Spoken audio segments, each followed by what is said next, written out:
Morning बच्चों, मैं arm institute से मोनिका जोशी, हिंदी व्याख्याता। बच्चों, 12th क्लास के बच्चों के लिए जो कल मैंने सिलेबस बताया था उसी के अकॉर्डिंग एक 2 नंबर का प्रश्न आता है, भाषा, व्याकरण और लिपि।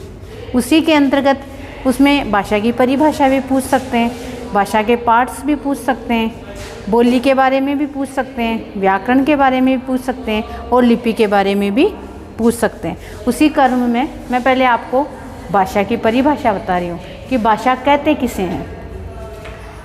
भाषा की परिभाषा, जैसे मनुष्य जो है वो एक सामाजिक प्राणी है, समाज में रहने वाला व्यक्ति है, तो वो अपनी बात को, भाव का मतलब होता है अपने भावों को, जिस माध्यम से वह अपने भावों को एवं विचारों को, जिस माध्यम से वह अपने भावों को और विचारों को अभिव्यक्त कर देता है। अर्थात कहने का तात्पर्य है मनुष्य जो है वह अपने विचार किसी के सामने बोले या किसी के सामने अपने भाव अभिव्यक्त करे, तो वो एक माध्यम जो होता है उसी को हम भाषा कहते हैं। तो कोई किसी भी भाषा में बोल सकता है, जिसको जो भाषा आती है वो उसी में अपने भावों को अभिव्यक्त कर सकते हैं। पर भाषा की जो परिभाषा है वो यही है कि जिस माध्यम से व्यक्ति अपने भावों और विचारों को अभिव्यक्त कर देता है उसे ही भाषा कहते हैं।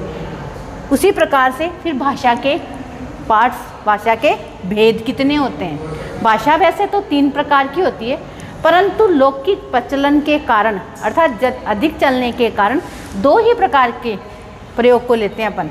एक तो होता है मौखिक भाषा और एक होती है लिखित भाषा।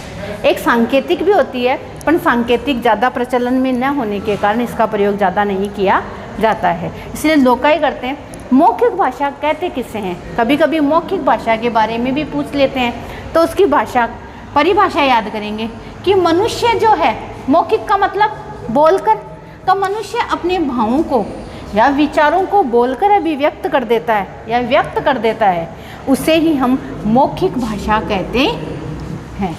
उसी क्रम में लिखित भाषा, ये 2 पार्ट होते हैं, ये 2 भेद होते हैं भाषा के। जब मनुष्य अपने भावों को और विचारों को किसी पर लिखकर अभिव्यक्त कर देता है या व्यक्त कर देता है, उसे हम लिखित भाषा कहते हैं। उसी क्रम में भाषा की जो होती है वो इकाइयाँ भी होती है। कभी कभी क्वेश्चन पूछ लेते हैं छोटा कि भाषा की इकाइयाँ कितनी होती है। तो भाषा की जो इकाइयाँ होती है वो देखो 5 प्रकार की बताई गई है यहाँ पर। एक तो होती है ध्वनि, एक होता है वर्ण, एक होता है शब्द, एक होता है पद और एक होता है वाक्य। कभी कभी इन सब की परिभाषा भी आपको पूछ ले तो ध्यान रखना है। पहली, ध्वनि किसे कहते हैं। ध्वनि जो होती है वो होती है मुख से निकलने वाली स्वतंत्र आवाज़ को ही ध्वनि कहते हैं। मुख से निकलने वाली स्वतंत्र आवाज़ को ही ध्वनि कहते हैं। उसी प्रकार से वर्ण की यदि आपको परिभाषा पूछे तो वर्ण के बारे में ये बताना है कि यह भाषा की सबसे छोटी इकाई होती है, इसका कोई विभाजन नहीं किया जाता है। जैसे अपने जितने भी वर्ण हैं, क ख ग जो हैं, उनका कोई विभाजन नहीं होता है, इसलिए उन्हें वर्ण कहते हैं। फिर आपको शब्द की भी पूछ सकते हैं, शब्द किसे कहते हैं। तो शब्द की परिभाषा आप कैसे लिखोगे, 2 या 2 से अधिक वर्णों के सार्थक समूह को ही शब्द कहते हैं। 2 या 2 से अधिक वर्णों के सार्थक समूह को ही शब्द कहते हैं। उसी क्रम में पद किसे कहते हैं। पद का अर्थ होता है कि वाक्य जो है वो विभक्ति कारक से युक्त होता है, उसे ही पद कहते हैं। एक वाक्य बना होता है, उसको विभक्ति और कारक का प्रयोग किया जाता है, जैसे चिन्ह होते हैं उनका प्रयोग किया जाता है, उसे पद कहते हैं।